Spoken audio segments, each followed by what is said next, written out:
All right, everybody. Welcome back to the Faith, Family, and Football podcast, hosted by yours truly, Elijah. Sorry it took me about a week to post another episode. I wanted to take time with the family, and I had a lack of motivation going on for the last about week and a half. So I am back. I am back to doing regular videos every single day, as long as the family and the Lord permits it. And I just wanted to start off with the Lord's Prayer. Our Father, who art in heaven, hallowed be thy name. Thy kingdom come, thy will be done on earth as it is in heaven. Give us this day our daily bread, and forgive us our trespasses as we forgive those who trespass against us. And lead us not into temptation, but deliver us from evil. For thine is the kingdom, the power, and the glory forever. Amen. So, wanted to start off with the daily Bible verse, like I usually do. It's from Psalms chapter 121, verse 5, and it goes, Jehovah is thy keeper, Jehovah is thy shade upon thy right hand.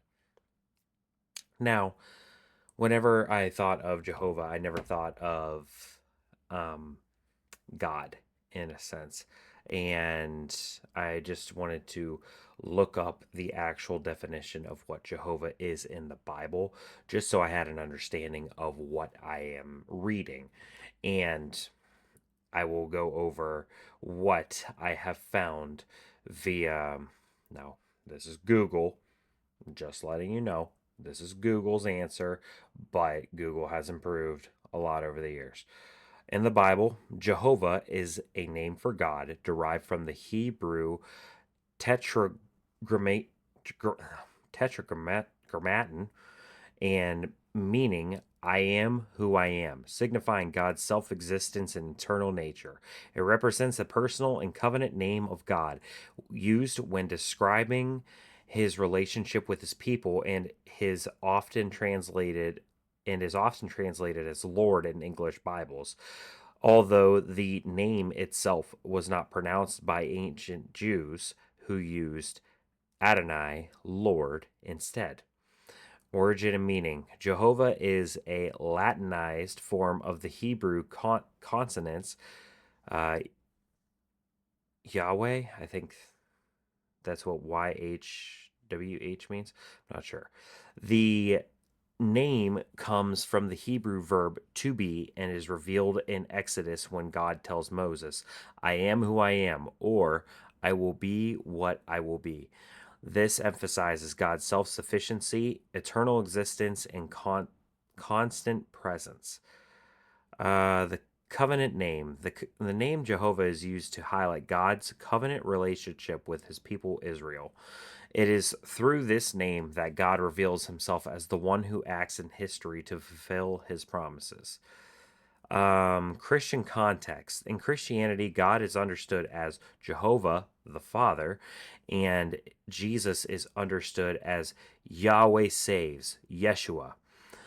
Jesus' ministry demonstrated many of the qualities associated with Jehovah, such as healing and forgiveness. Now, composite names.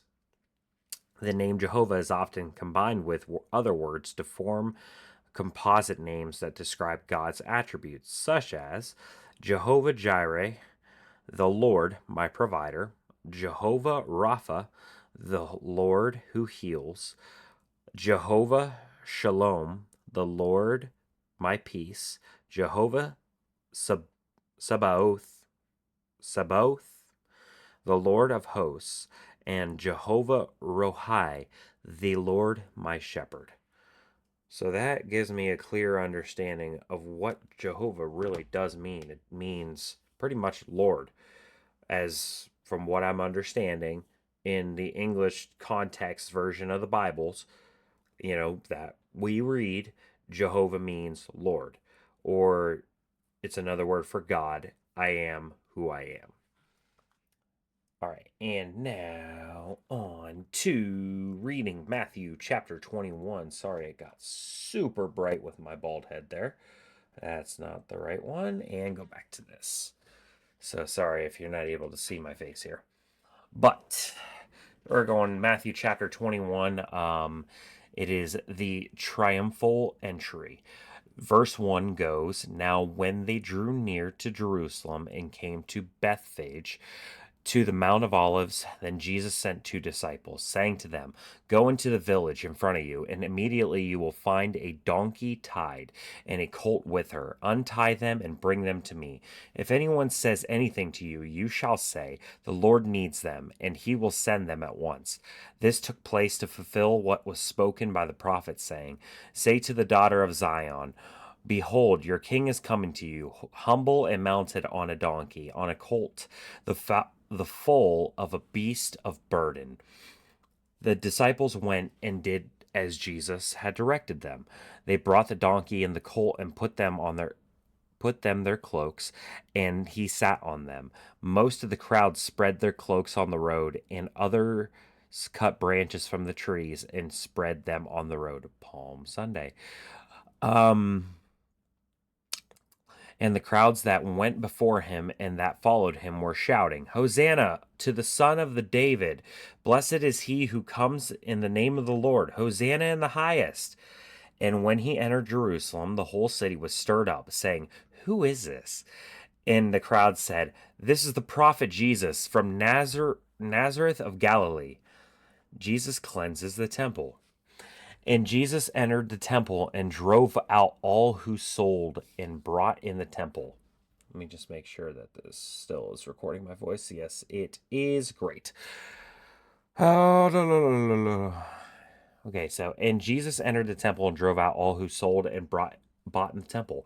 And he overturned the tables of the money changers and the seats of those who sold pigeons. He said to them, It is written, My house shall be called a house of prayer, but you make it a den of robbers. You don't sell in the church. Is pretty much what he's saying. And the blind and the lame came to him in the temple, and he healed them. But when the chief priests and the scribes saw the wonderful things that he did, and the children crying out in the temple, Hosanna to the Son of David, they were indignant. And they said to him, Do you hear what these are saying? And Jesus said to them, Yes, have you never read? Out of the mouth of infants and nursing babies you have prepared praise. And leaving them, he went out of the city to Bethany and lodged there. Jesus curses the fig tree. In the morning, he was returning to the city. He became hungry, and seeing a fig tree by the wayside, he went to it and found nothing on it but only leaves. And he said to it, May no fruit ever come from you again. And the fig tree withered at once. But when the disciples saw it, they marveled, saying, How did the fig tree wither at once? And Jesus answered them, Truly I say to you, if you have faith and no doubt, and do not doubt, you will not only do what has been done to the fig tree, but even if you say to this mountain, Be taken up and thrown into the sea, it will happen. And whatever you ask in prayer, you will receive if you have faith. The authority of Jesus challenged. And when he entered the temple, the chief priests and the elders of the people came up to him as he was teaching and said, But by what authority are you doing these things? And who gave you this authority? Jesus answered them, I also will ask you one question, and if you tell me the answer, then I also will tell you by what authority I do these things. The baptism of John, from where did it come? From heaven or from man? And they discussed it among themselves, saying, If we say, From heaven, he will say to us, Why then did you not believe him? But if we say, From man, we are afraid of the crowd, for they are all hold that John was a prophet.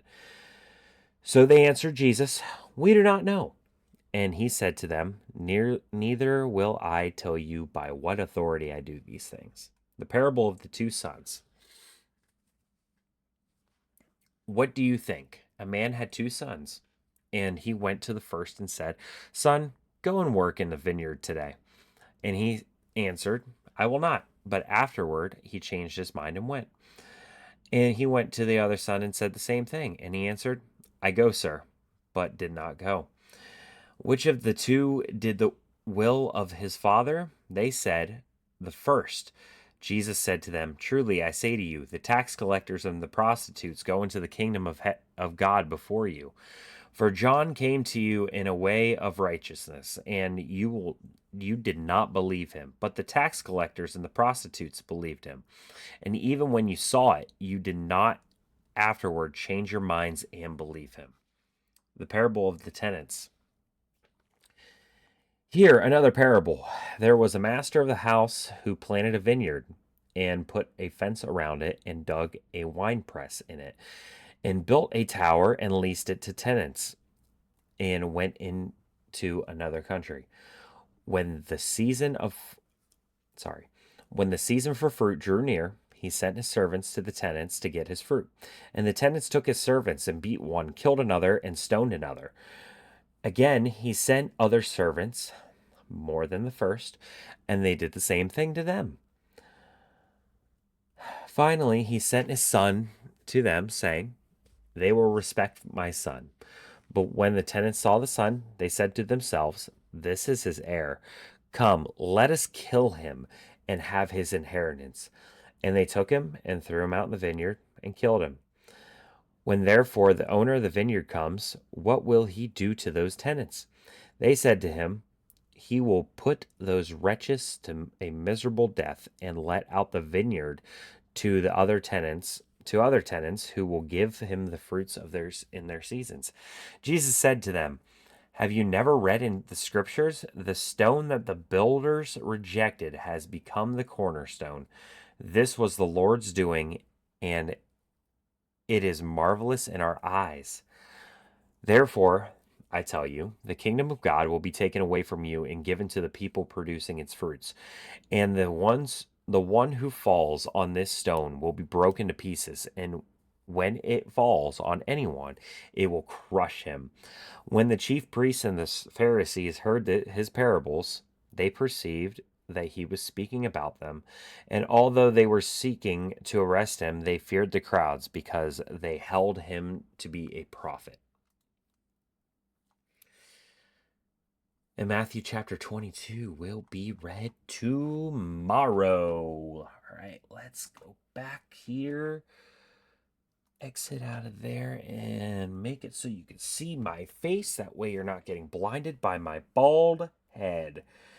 And I wanted to go ahead and read the viewer comments. I ended up getting a subscriber. I'm pretty sure that was my stepsister, if I'm not mistaken.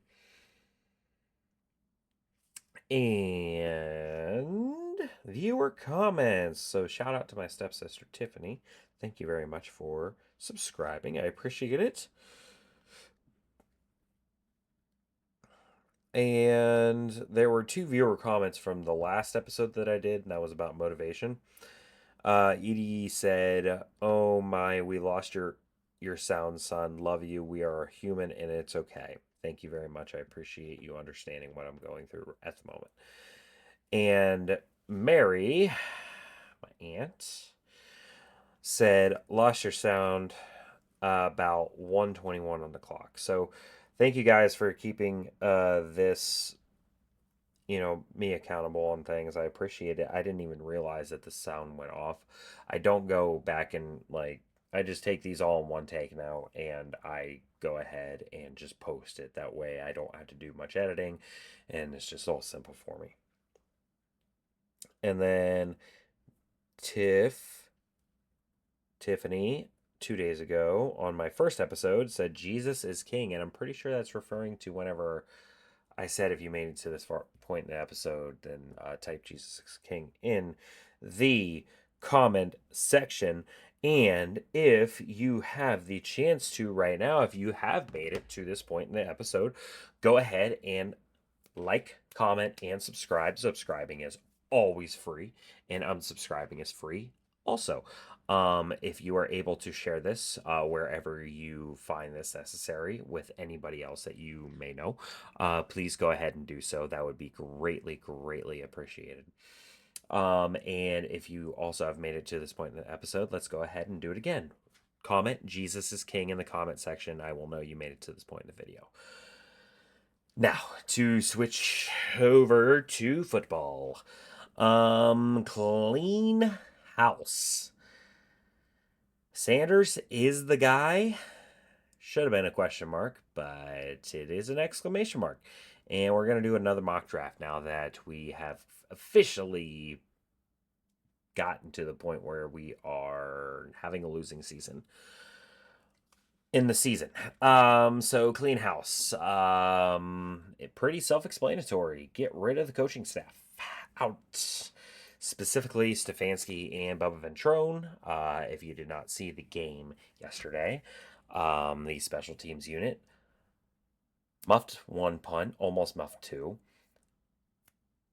Caught the kickoff out of bounds right before it hit out of bounds and then got put out at the 5, which really did not lead to anything good. And then we allowed a 66-yard return on a punt, which all three of those situations led to the 49ers touchdowns yesterday. So, Bubba Ventrone, see ya, gone, bye. Don't want to see you again.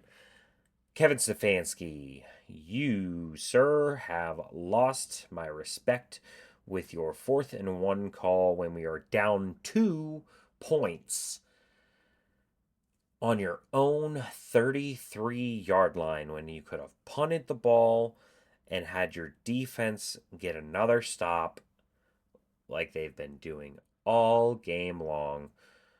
But you cost them. Actually, that was one of the touchdowns right there. But that cost them a huge, huge momentum swing, which turned the game on its head completely. And at that point, the defense was already in the red zone, so almost already in the red zone. And it was just 33 yards to get into the end zone. So, Kevin Stefanski, see you bye. Don't want to see you again. I want a new coach. Straight up. I want a new coach. I don't care who it is. At this point, I'm willing to try anybody other than Kevin Stefanski and Bubba Ventrone. See ya. Gone. Bye. Don't want to see you again. Sanders is the guy. This is a guy that I would rather see again.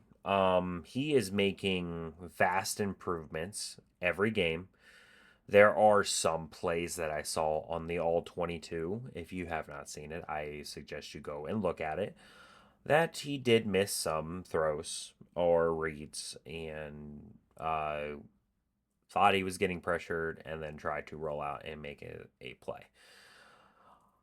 He is showing more than what Dylan Gabriel showed in 6 games. And it's only been 2 games. I've seen all I've had to see with Dylan Gabriel. Dylan Gabriel came in for one play and threw a hospital ball to Judkins and almost got him absolutely annihilated. I am done with the Dylan Gabriel experience. I want him off the team as soon as Kevin Stefanski is off the team. And Shedeur Sanders, I would like to see more of. And I'm glad I get to go see that in person this Sunday against the Titans. And then I ended up getting other tickets to go see him, the Browns against the Bills, which will be an interesting game depending on how many sacks Myles Garrett has and how close he is to the sack record, because right now he's at 19 and he needs 22 and a half to tie the record and 23 to beat the record. So if you guys have been paying attention at all to Shedeur Sanders, he gets a lot of flack from the media. He also gets a lot of praise from the media. He is a celebrity who is at the quarterback position. Not as big as Johnny Manziel was, but I could say almost as big considering who his father is, but he has a good head on his shoulders. He takes responsibility in press conferences and he is very professional whenever he's talking to the media, and he can handle the media very well, and that is something we need in Cleveland, is somebody who can handle the media and talk to the media very respectfully and has respect of the worldwide media, because we need all the good juju. We need the good grace of God, and also he is a God-fearing man. He gives all the glory to God for every game that he's in. And I absolutely love that, and he needs to continue to do that because he will go places and he will be a good quarterback in the NFL if he does that. But more importantly, his play, he has shown a good set of performances these last couple games. Now, granted, like I said, he did miss a couple throws and did miss a couple reads and didn't hit, a couple people on certain plays, which he should have hit. But he had a very, very good ball to Harold Fannin. He made the right read to Jerry Judy, just airmailed it a little bit because probably of the winds, but who knows, what happened on that play. He might have airmailed it just because he airmailed the ball, and that's a rookie mistake. He needs to hit that ball, but lo and behold, coulda, shoulda, woulda. And it doesn't matter at this point because we lost 27-8 or 24-8 or whatever it was. It was a lot too little. So hopefully this Sunday we can bounce back, and I want to see better performance from him to where I can see like 250 yards and multiple touchdowns because that will tell me he is making the right improvements in our system. Um, and if he doesn't, then I don't know what the coaches are doing because this kid does have potential, and I see this potential every single time he steps on the field on how comfortable he is, how he steps up in the pocket now and not just run around like a madman, even though he did that a couple times. But rookie mistakes. Hey, you got to get rid of those old habits and then just create new habits in the NFL. That's just the way it is. We just need to find what he's comfortable with and keep on going and keep on pressing that button because if you keep on doing that and make him more comfortable than he already is, because he's already comfortable there, he's done it before, and he's a guy that's been around the media and the big lights and spotlights his whole entire life pretty much. So give this kid some time. I want to see more improvement. If we see massive steps of improvement by the end of the season, this kid will be the starting quarterback for the Cleveland Browns next year going into 2026. And then we hopefully won't have to draft a quarterback whenever that time comes. And speaking of drafting, let's do our mock draft. And you are blinded once again by my bald head. So, in this mock draft, the only mock draft that we are doing today, I will do one where Shador Sanders is the starting quarterback going into the start of next year because of the massive improvements that he has made. If that doesn't happen again, because of the massive improvements that he has made throughout the season. Um, towards the end of the season, and I'm hoping that I am correct in saying this. Let's see if this will help. Maybe it helps out a little bit. That way you're not looking at the bottom corner and just wondering what the heck is happening. All right, so let's go. We got pick 5. We are not going to take that. Ooh, pick 41 and pick 10. Ooh, I would find it hard not to do that. But considering that's the same offer, but just a pick down. So, Ty Simpson, Arvell Reese, and Dante Moore. So I look at this and I see we have a quarterback. The thing I am worried about with trading down, Washington's going to want a wide receiver. The Raiders are going to want a quarterback. The Cardinals are going to want probably a quarterback, I had to guess. I'm going to go ahead and draft Carnell Tate right now and not even take a chance at letting that slide. And then we got 27. No, I don't want pick 55. Ooh. That Tennessee trade down might be very, very, very. Hmm.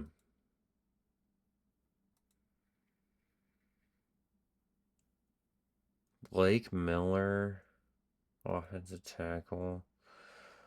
I have a feeling we're going to attack free agency line very, very hard. And I think we're going to, from the way that we're playing Tevin Jenkins right now, I think we're going to go ahead and keep Tevin Jenkins as our one guard for next year. Um, so I have a feeling if we have the chance to draft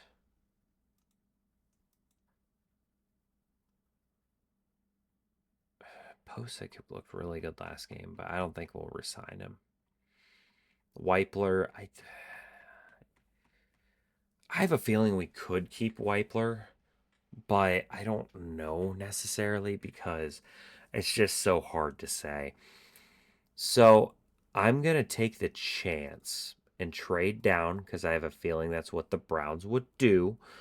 And we're going to accept the Tennessee Titans offer. Going to reject.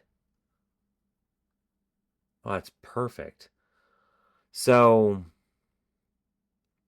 I have a feeling after this season. Okay, so those guys were taken. I'm totally all right with that. They're gonna attack. They're gonna attack this so hard with the line of scrimmage in free agency. I just have a feeling that we have a chance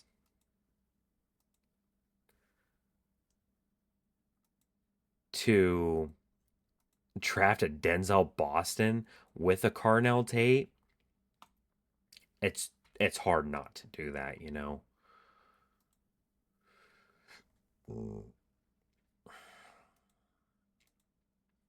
If they're getting that offer, I don't know if I would pass up on that. So I would say we need tackle more than anything, and I'm willing to trade down. If I trade down, what's my next pick after that? Oh, not until round 3. If I trade down and I don't see Parker Brailsford there,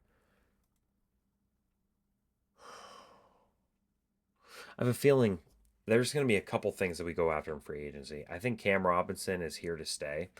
As much flack as everybody's been giving him, he's not been playing completely awful when he's healthy. I think we're going to attack and get an offensive tackle in free agency.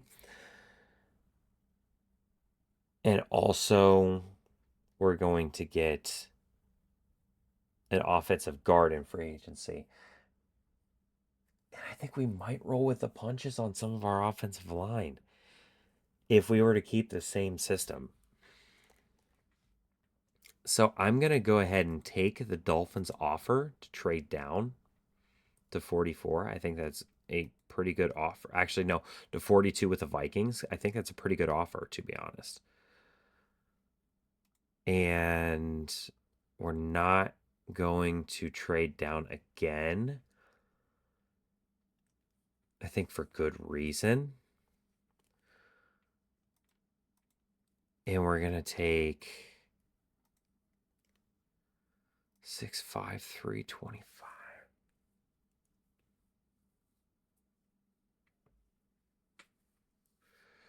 I'm sorry, the offensive line for Ohio State is just so good.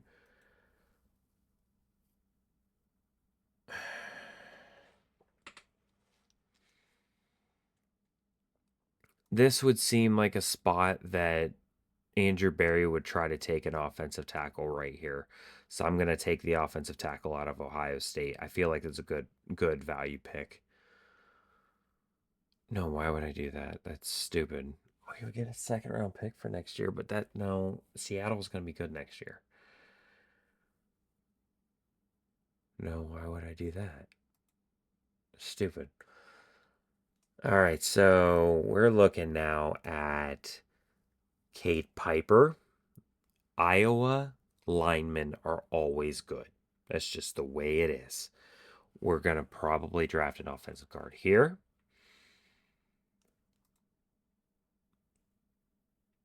No, why would I? It's such a far trade down. And then if I had to guess, who is this guy?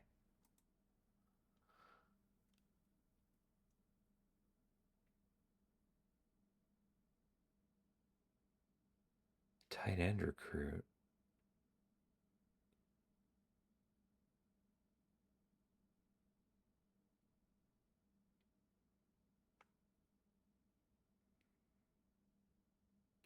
Okay. You want to take your two tackles right in these couple rounds? I'm cool with that. All right, so now we got another pick here. No, I'm not going down that far. Rutledge. So what do we have so far? We have two offensive tackles, an offensive guard, and two wide receivers. We have almost a full entire offensive line unit. Let's look at our defensive places. We have Harold Perkins from LSU. I've heard things about him. He's a linebacker.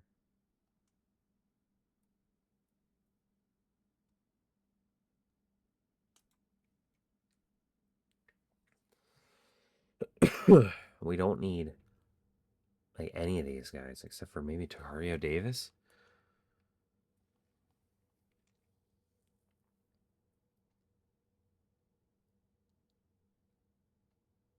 Sharp regression.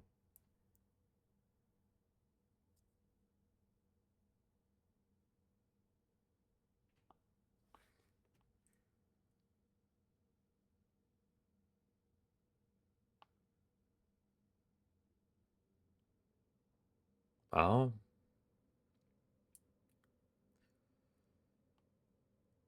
early round talent. Tacario Davis. Jalen Kilgore. Edge from Penn State. Safety from Utah. I'm going to take a dude that's 6'3" and has early round talent. I feel like that's the way to go. Um,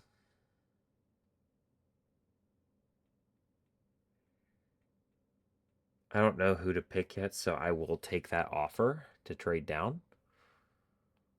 I don't think I need much on that side of the Lenora Sellers. He probably won't come out, to be honest. I don't know how John Mateer will. Actually, I do because I saw his stats this year. He's not looking that great.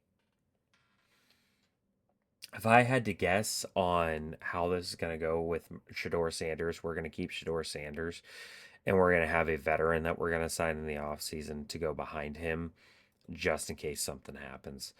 And at this spot at 116, if we were to get Max Clare, 6'4", 240. Oh my gosh, he's so good.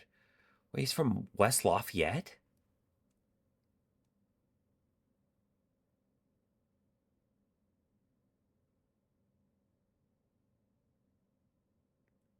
Oh, I didn't know that. That's crazy. I would take what I would take Max Clare in a heartbeat at that spot. Okay, so we now can look at different positions in the draft, and let's go with an offensive center. I'm gonna be honest, Andrew Barry would be licking his chops if you were to give him, you were to send a 2027 seventh round pick and get rid of it. He would accept this.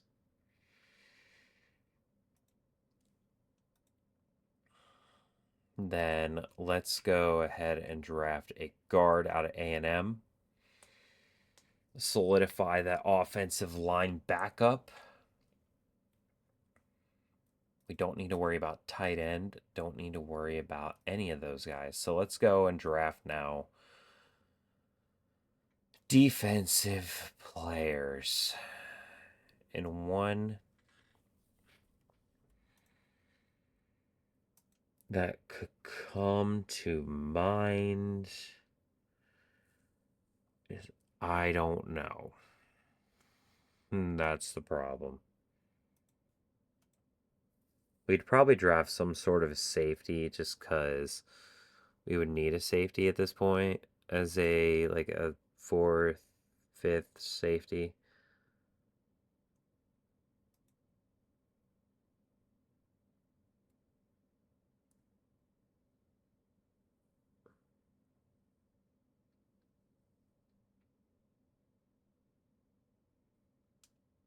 I'm not gonna lie, I'm getting this guy because A&M's defense is freaking ridiculous.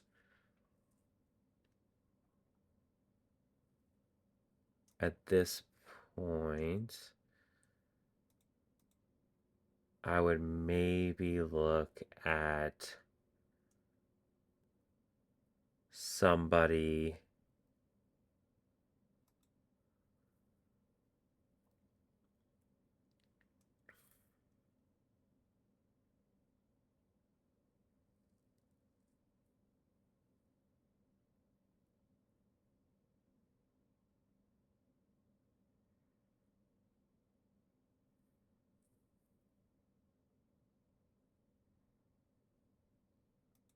Early round upside.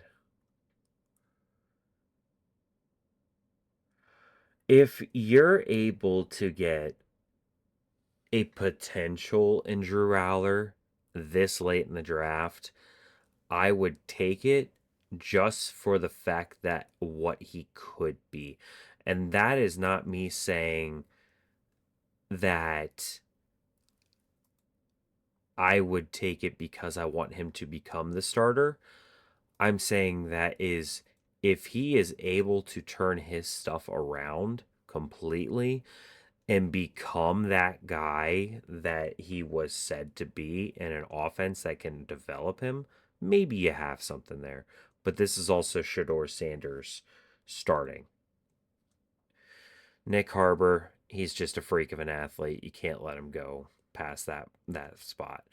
DJ McKinney, I've had him in mock drafts before. I think it's the final pick in the draft, right? Yeah, final pick in the draft.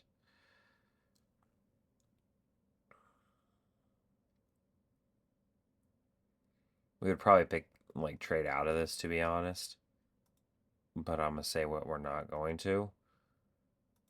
And Jimmy Rolder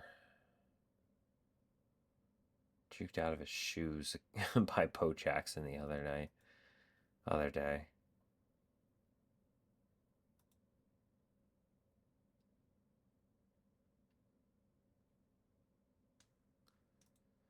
We'd probably draft a linebacker knowing us and probably just take the best one off the board. I'd say this is a pretty successful draft. We got 1, 2, 3, 4, 5, 6, 7, 8, 9, 10, 11, 12, 13. We have 14 draft picks as we had 10 going into it. So, Carnell Tate, you have your number one, and you have Denzel Boston as your number two. Isaiah Bond probably be your number three or something of that sort. Um, you got O tackle from Ohio State, a guard from Iowa, offensive tackle from A&M, corner from Washington, Max Clare from Ohio State. So you got three Ohio State players, and we all know that Andrew Berry loves Ohio State. Iowa center, you can't go wrong with Iowa offensive line. Trey Thune from A&M. So you got two A&M guys, and then you got two Iowa guys on the offensive line. A&M safety because A&M's defense is nuts this year. Um, Drew Aller, just as a potential project. Nicholas Harbor, potential project, and he is just fast and freakishly athletic and huge. He's like 6'5" or 6'6" and 240 pounds. DJ McKinney, who had a first round grade going into this year, and then Jimmy Rolder, who I know got juked out of his shoes by Bo Jackson. But thank you very much for coming on the podcast and getting to this point. Once again, I thank you very much for joining me today, and I hope you join me for future episodes to come. With all that said, I love you all, and I am definitely praying for you all. And rock on, rock out, peace. Yeah, yeah, yeah.